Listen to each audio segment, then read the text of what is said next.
Oi, pessoal, tudo bom? Aqui é o Wesley e esta é a nossa aula introdutória ao estudo da cinemática. Basicamente, nessa videoaula, eu vou conversar com vocês acerca de vários conceitos que são essenciais, mas extremamente importantes para que vocês entendam todos os fenômenos quando se fala de movimento, beleza? Então vamos lá? Bem, quando se fala de cinemática, é essencialmente a parte da física que vai estudar o movimento sem se preocupar, sem ter neura do que causou esse movimento e, por sua vez, o que pode eventualmente ter interferência no processo de movimentação. Então, só estuda o movimento. Firmeza? Então, a ideia da cinemática é justamente estudar o movimento por si só. E aí, nesse sentido, a gente precisa falar de alguns conceitos que usualmente vão aparecer aí na prova do Enem, nas provas dos vestibulares e etc.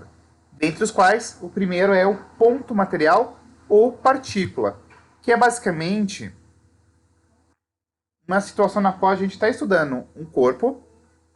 No entanto, as dimensões desse corpo são tão pequenas em comparação aos demais elementos aí envolvidos nessa análise, que a gente sequer vai ficar se preocupando. A gente simplesmente vai falar, ó, esse corpo é simplesmente um corpo com uma dimensão muito diminuta quando comparado a outra coisa.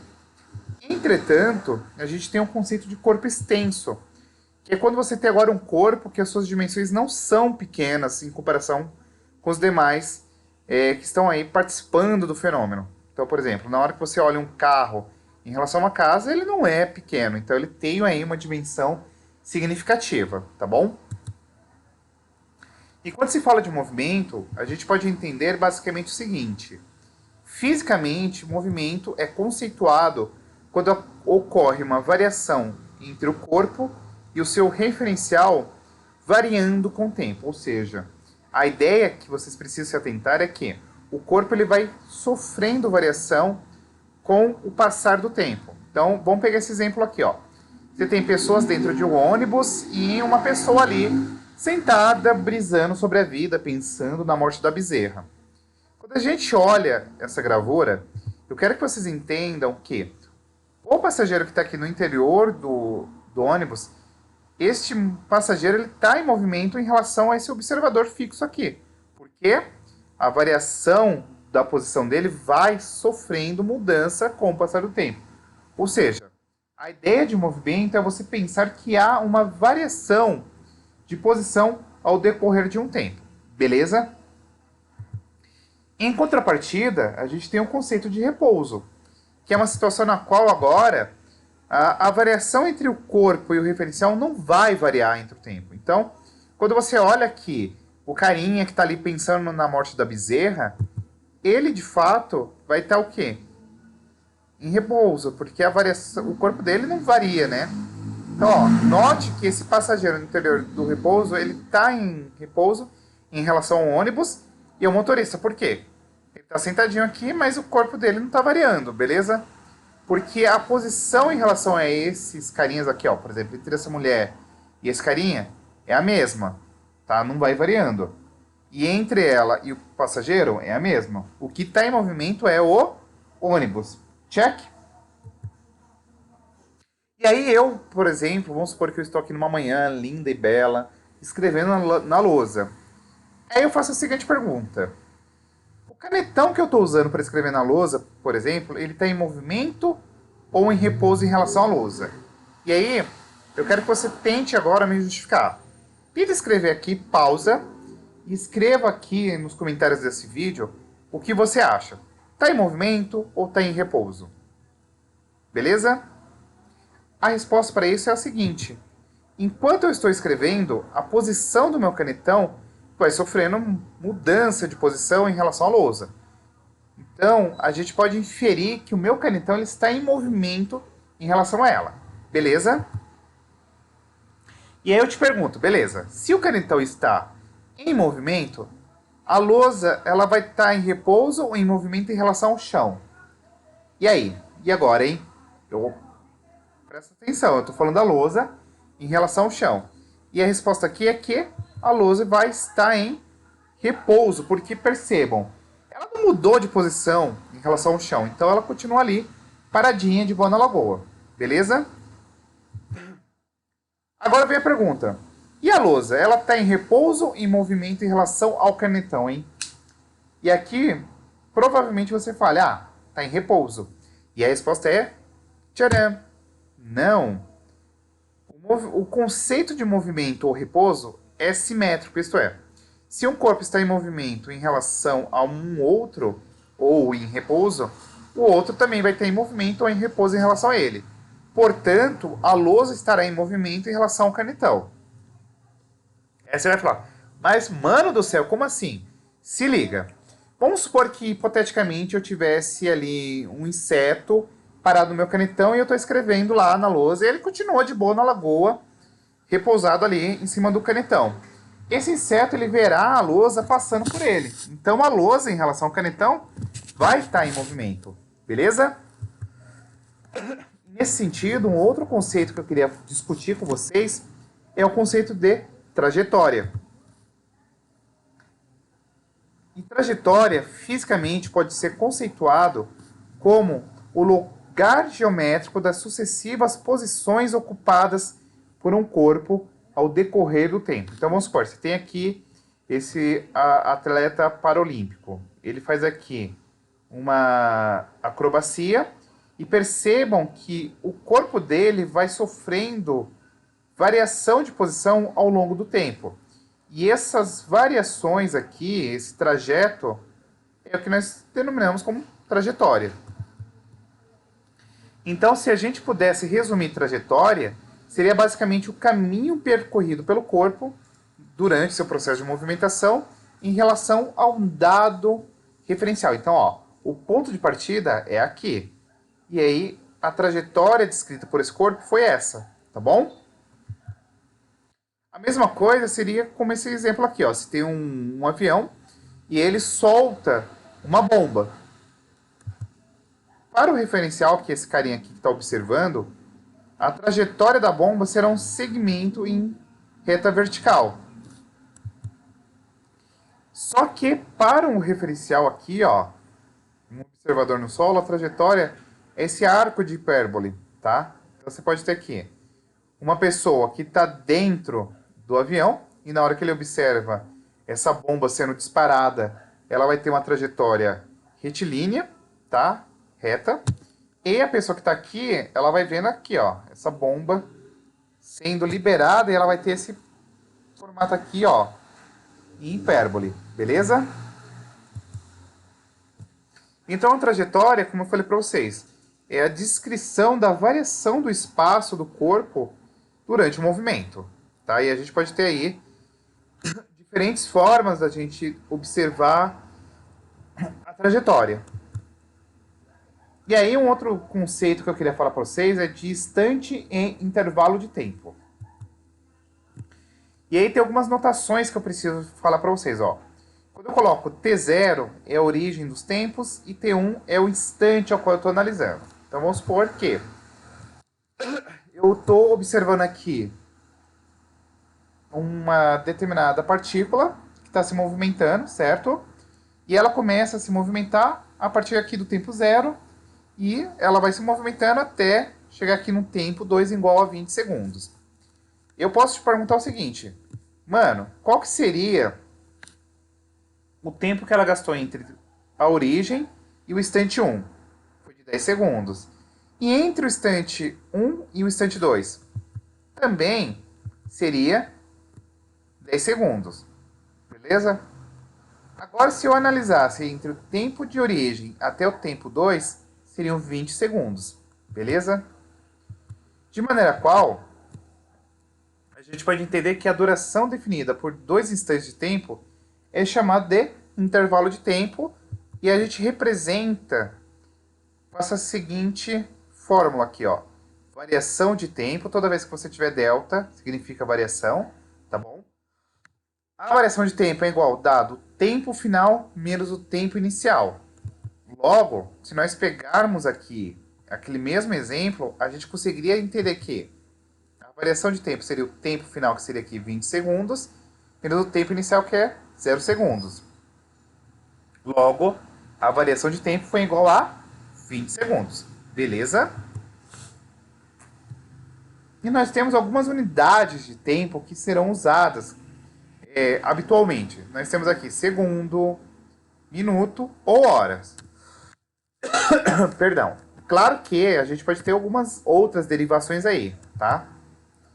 E aí vale ainda pontuar que em uma hora você tem 60 minutos, em um minuto você tem 60 segundos, portanto, em uma hora você terá aqui 3.600 segundos. E a unidade de tempo no Sistema Internacional de Medidas é o segundo. Espaço, por sua vez, vai determinar a posição da partícula em uma trajetória. E a posição ela vai ser dada pelo comprimento do trecho aí da trajetória, compreendido entre a partícula e o ponto zero, ou também denominado aí como ponto de origem dos espaços. Então vamos supor, ó, você pega aqui uma estrada, então você tem aqui o ponto de origem, e a gente pode ter um espaço com sinal positivo ou negativo conforme a região no qual ele se encontra. Então vamos supor, ó, você pode ter um carro voltando aqui 10 metros ou indo 20 metros para frente, tá bom?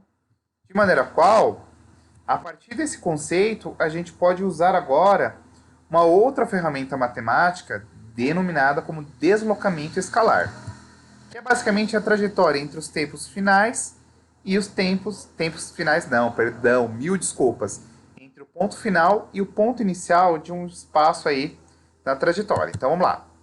Como que a gente calcula? Variação de espaço é dado pelo espaço final menos o espaço inicial. Então, pegando aqui aquele exemplo, a gente pode pegar que o espaço final é 20 metros e o inicial 0 metros. Logo, a variação de espaço é dada pelo espaço final menos o espaço inicial, que é igual a 20 metros. Beleza? Então, vamos lá, ó. Um homem faz uma caminhada partindo do marco 10 e chegando ao marco 50. Qual é a variação de espaço que este homem percorreu? O que a gente faz? Desenha aí uma reta e a gente vai usar aquela fórmula. Variação de espaço é igual a espaço final menos espaço inicial. Assim sendo, o que a gente tem? O espaço inicial é igual a 10 km, então o ponto de origem é 10 km. E o ponto final é 50 km, de maneira qual 50 menos 10 é igual a 40 km. Portanto, esse homem ele percorreu durante essa caminhada 40 km, sendo este a variação de espaço ΔS, tá bom? Olha esse exemplo aqui, ó. O Bob Esponja dos desenhos animados sabia que o Patrick estava a 50 km de distância. Bob Esponja quer saber qual é a sua posição inicial se o Patrick está sobre o marco 50. Então, novamente, variação de espaço é igual ao espaço final menos o espaço inicial, ou espaço de origem. Logo, assim sendo, o que a gente tem? Que eu não sei o espaço de origem. Mas eu sei que a variação de espaço entre o Bob Esponja e o Patrick é de 50 km. Logo, o espaço aí final é igual a 50 km. Assim sendo, a gente faz só a manipulação e a gente vai saber que o espaço inicial aí, onde que o Bob Esponja está, é o quilômetro zero. Bem simples, né? E aí a gente tem a distância percorrida, que é basicamente uma grandeza que vai informar quanto a partícula efetivamente percorreu entre dois instantes. E ela é sempre calculada em valor absoluto, tá? Um outro aspecto que eu acho que merece atenção aqui é que a distância percorrida seguindo diferentes trajetórias é habitualmente diferente. No entanto, o deslocamento efetuado é sempre o mesmo. Aí você vai falar, mas como assim? Você pode ter um corpo partindo do ponto A para o ponto B por uma trajetória 1, ou do ponto A ao ponto B por uma trajetória 2. De maneira qual, a gente tem aqui, ó, a trajetória 1 teve uma maior distância percorrida e a trajetória 2 uma menor distância percorrida. Só que o deslocamento a gente pode calcular, certo? Que é o espaço entre B e A, que é o ΔS. Então vamos lá, ó. Um automóvel deslocou-se do quilômetro 20 até o quilômetro 65 de uma rodovia, sempre no mesmo sentido. Determine o deslocamento e a distância percorrida pelo automóvel. Nesse caso, o que vocês precisarão entender é que a partícula sempre vai se deslocar em o mesmo sentido. Então, a distância percorrida será igual ao deslocamento. Beleza? Então você pega aqui, ó. Ele sai do quilômetro 20 e vai para o quilômetro 65. Beleza? Schulapt. O que você vai fazer? O quilômetro 20 é o espaço de origem. E o quilômetro 65 é o espaço final. Logo, a variação de espaço, o ΔS, é igual ao quê? Espaço final menos espaço inicial. Logo, sendo assim, 65 menos 20 dá 45 quilômetros. Portanto, esse carro percorreu 45 quilômetros. Bem simples, beleza? Olha esse exemplo aqui bem legal. Um boi sai da posição 0 da estrada, vai até a posição 5 e depois retorna para a posição 0. Qual foi o seu deslocamento e qual foi a distância percorrida? Aí você vai falar, sangue de Jesus tem poder, como que eu vou resolver isso?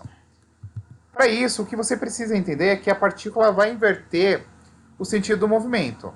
A distância percorrida é a mesma, igual ao deslocamento da ida, mais o deslocamento dessa volta em módulo, ou seja, a gente só vai admitir valores positivos. Então vamos pegar lá, ó. O boizinho sai do ponto 0 e vai até a posição 5. Então aqui você tem uma partida. E ele vai do 5 para o 0 novamente. Logo, ó, o espaço origem é igual a 0 metros. O espaço final é igual a 0 metros porque ele teve esse deslocamento aí. Logo, o que você vai entender é que a variação de espaço percorrido foi igual a 0 metros. No entanto, o deslocamento, que é o deslocamento de ida mais o deslocamento de volta, como que vai ser? A ida ele gastou 5 metros, a volta mais 5 metros. Logo, o que nós teremos aqui é que ele percorreu 10 metros, tá bom? E as unidades medidas para variação de espaço é quilômetro, metro, centímetro ou milímetro. Com especial detalhe que 1 quilômetro é igual a 1000 metros, 1 metro é igual a 100 centímetros, 1 centímetro é igual a 10 milímetros. Só que a unidade de distância no Sistema Internacional de Medidas é o metro. Diante disso, a gente entra agora no conceito de velocidade média. A velocidade média ela é dada pela variação do espaço dividido pela variação de tempo. Então, ó, a gente já viu, né, como calcula a variação de espaço e variação de tempo. Então, vamos lá, ó. Uma tartaruga consegue percorrer a distância de 4 metros em 200 segundos. Qual a sua velocidade em metros por segundo? Basta, nós sabemos, ó, a variação dela foi de 4 metros e o tempo que ela gastou foi de 200 segundos. A velocidade média é a variação de espaço pela variação de tempo, logo, 4 dividido por 200 é igual a 0,002 metros por segundo. E aí nós temos a unidade de velocidade. O Sistema Internacional de Medida é metros por segundo, só que usualmente a gente usa quilômetros por hora. Aí você vai falar, e agora? Se eu quisesse converter metros por segundo para quilômetros por hora, o que eu faria? Eu multiplicaria por 3,6. E, para que eu convertesse quilômetros por hora para metros por segundo, bastaria se dividisse por 3,6. Simples assim, tá bom? E aí, como exemplo, vamos fazer as seguintes conversões. Ó. Se eu quisesse transformar 10 metros por segundo em quilômetros por hora, bastaria se pegar esses 10 e multiplicar por 3,6, que daria 36 km por hora. Logo, 10 metros por segundo é equivalente a 36 km por hora. De maneira análoga, nós poderíamos pegar 108 km por hora e converter em metros por segundo. Para isso, bastaria se pegar 108, dividir por 3,6, que daria 30 metros por segundo, de maneira qual 108 km por hora equivale a 30 metros por segundo. Beleza? E é isso, pessoal. Se você gostou, asmou, deixa o seu like, curta, compartilhe, convide os amigos para fazerem parte aqui do canal, tá bom? Se não gostou, pode comentar também, sem problemas. É até importante para que eu consiga aprimorar e trazer o conteúdo de maneira mais palpável, mais fácil, mais legal para vocês, tá bom? Mas deixa o like e compartilhe que me ajuda bastante, beleza? Um beijo e até a próxima. Fui!